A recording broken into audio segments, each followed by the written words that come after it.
تقدیر کیا ہے؟ اگر سب کچھ پہلے سے ہی لکھا لکھایا ہے تو ہم اپنے اعمال کے ذمہ دار کس طرح ہوئے؟ پھر اعمال کی جزا و سزا کیسی؟ پھر جنت و دوزخ کے کیا معنی؟ وضاحت فرمائے۔ بھئی سچی بات یہ ہے کہ اس سوال نے ایک عرصے تک مجھے بھی ستائے رکھا،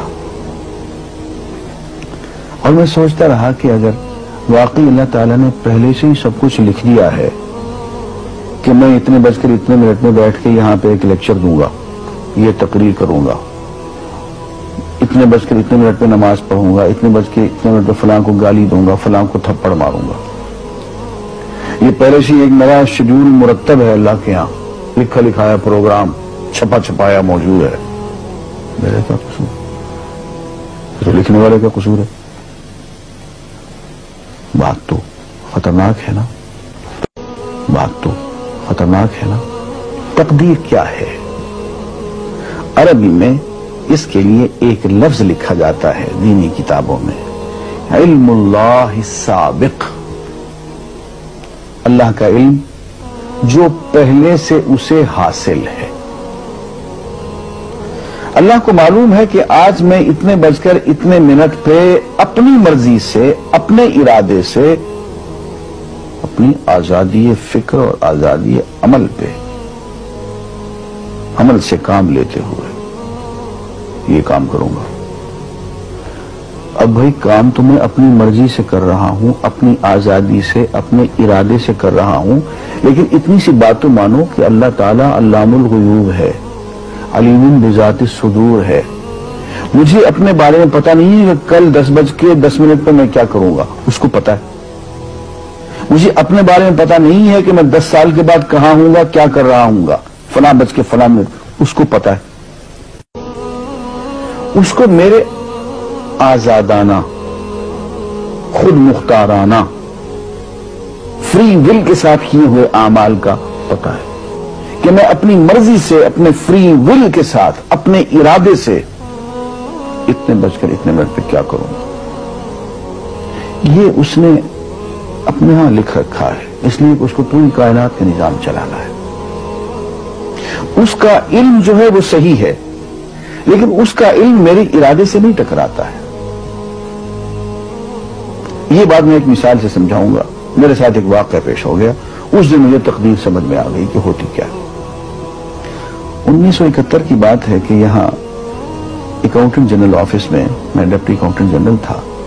اس زمانے میں ایک مشہور نجومی تھا شیخ صادق، یہاں قلعہ گزر سنگھ میں رہتا تھا۔ وہ پتہ نہیں بیچارہ زندہ ہے یا فوت ہو گیا۔ انہوں نے دروازہ کھولا، میرے کمرے میں آ گیا۔ کیا صاحب ہم آپ کی خدمت کرنا چاہتے ہیں، ہم آپ کو مستقبل کے بارے میں کچھ بتانا چاہتے ہیں۔ میں نے کہا میرے پاس فضول باتوں کے لیے وقت نہیں ہے، میں علم نجوم وغیرہ کو اس قسم کے یہ فضول باتوں کو میں نہیں مانتا ہوں، مشغول آدمی ہوں، ان چکروں میں مجھے مت ڈالو۔ انہوں نے کہا سر مجھے صرف 1 منٹ تو آپ دے دیں۔ میں ہاں 1 منٹ دیتا ہوں۔ اس نے ایک بہت بڑا کاغذ میرے سامنے لکھا جس پہ 40 خانے بنے ہوئے تھے، 40 چیزوں کے نام لکھے ہوئے تھے، مختلف چیزوں کے نام، کتاب، قلم، اینک، کاپی، دوات، پینسل، میز، بادل، برکھا، مسجد، مندر، ایسی ایٹ رینڈم چیزوں کے نام، 40 چیزوں کے نام لکھے ہوئے تھے۔ وہ کہنے صاحب آپ ان میں سے کسی ایک چیز پہ انگلی رکھ دیں یا اس کا نام آپ اس کاغذ پہ لکھ دیں۔ اور مجھے یہ کہتے کہتے اس نے ایک پیس آف پیپر میری میز سے اٹھایا اور اس پہ کچھ لکھا اور اس کو یوں الٹا کے رکھ دیا۔ میں نے کہا تم نے یہ کیا کیا؟ کہنے لگے جی میں نے وہ چیز لکھ دی ہے، وہ نام جو ابھی آپ لکھیں گے۔ تو اب میں پریشان ہو گیا۔ تماشا کی بات ہے نا کہ جو چیز میں سوچ سوچ کے اپنے ارادے سے، اپنی مرضی سے ابھی لکھوں گا، اس نے پہلے جو لکھے وہاں رکھ چھوڑ دیے میرے سامنے۔ اب میں سوچ میں پڑ گیا کہ یار وہ چیز لکھوں جو اس نے نہ لکھی ہو۔ کبھی میں اس کا ارادہ کروں، کبھی اس کا ارادہ کروں، تنگ آ کے آخر میں نے کسی ایک چیز کو لکھ دیا کہ میری یہ ہے۔ اس نے جب وہ الٹایا تو وہ وہی چیز نکلی۔ اب پتہ نہیں یہ کیا چکر تھا اس کا، خدا ہی جانے۔ کوئی اس کا علم ہوگا، کوئی فن ہوگا، کوئی تک بازی ہوگی، تک بندی ہوگی کوئی. لیکن اس دن مجھے پتا چلا کہ یار اس کو جو کچھ میں نے لکھا ہے اپنے ارادے سے لکھا ہے، اپنی مرضی سے لکھا ہے، اس سے پابند ہو کے نہیں لکھا. کبھی اس میں بھی لگاتا تھا، کبھی اس پہ آخر چونکہ ایک لکھا میں نے. لیکن اس کم بخت کو پہلے سے پتا تھا کہ میں کیا لکھنے والا ہوں، اور اس نے پہلے سے وہاں لکھ کے رکھا ہوا تھا. میں نے کہا یار ایک محدود علم والا آدمی میرے آئندہ کے اعمال کو اپنے ہاں لکھ کے رکھ سکتا ہے. چونکہ وہ عمل میں اپنی مرضی سے کر رہا ہوں، اپنے ارادے سے کر رہا ہوں، کوئی مجبوری نہیں ہے اس میں. لیکن وہ میری مرضی والا عمل، میرے اپنے ارادے سے کیا ہوا عمل، پوری آزادی کے ساتھ کیا ہوا عمل، اس نے پہلے سے اپنے یہاں لکھ کے رکھا ہوا. یار اگر یہ انسان کر سکتا ہے تو رحمان کیوں نہیں کر سکتا؟ اس نے میرے سارے اعمال جو میں آئندہ چل کے کرنے والا ہوں، وہ سارے کے سارے اعمال اس نے اپنے یہاں لکھ کے رکھے ہیں. اس کو انتظام کرنا ہے، میرے رزق کا انتظام بھی کرنا ہے، آگے میری زندگی، میری موت، میری قبر میں اکوموڈیشن کا پتہ نہیں کہاں کا میرے اس نے انتظامات کرنے ہیں. تو میرے بارے میں اس نے سارا ڈیٹا کلیکٹ کر کے رکھا ہوا ہے اپنی انفارمیشن کے لیے کہ یہ اپنی مرضی سے کیا کیا کچھ کرے گا. تو اس کے لکھے ہوئے ہونے سے میری مرضی ختم نہیں ہوتی، میری ذمہ داری ختم نہیں ہوتی، میرا ارادہ، میری فری ول ختم نہیں ہوتی. یہی وجہ ہے کہ ہم جو اعمال کرتے ہیں اس میں سے اللہ تعالیٰ اس کی کچھ ذمہ داری ہم پہ ضرور ہوتی ہے.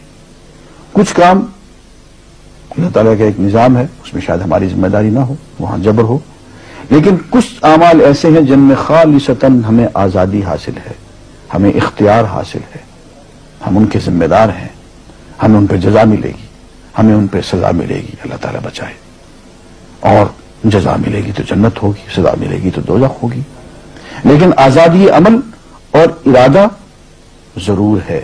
یہ الگ بات ہے کہ اللہ تعالیٰ کو پہلے سے ہی معلوم ہے کہ ہم اپنے ارادے سے اور اپنی آزادی اور اپنی مرضی سے ہم آج اور کل اور پرسوں اور سال بھر کے بعد اور 10-20 سال کے بعد ہم کیا کیا کریں گے اس کے ہاں لکھا ہوا ہے. وَعِندَهُ عِلْمُ الْكِتَابِ، اس کے ہاں سب کچھ لکھا ہوا ہے. لیکن ہم جو کرتے ہیں اپنے ارادے سے کرتے ہیں اور اس کے ذمہ دار ہیں. وآخر دعوانا الحمدللہ رب العالمین.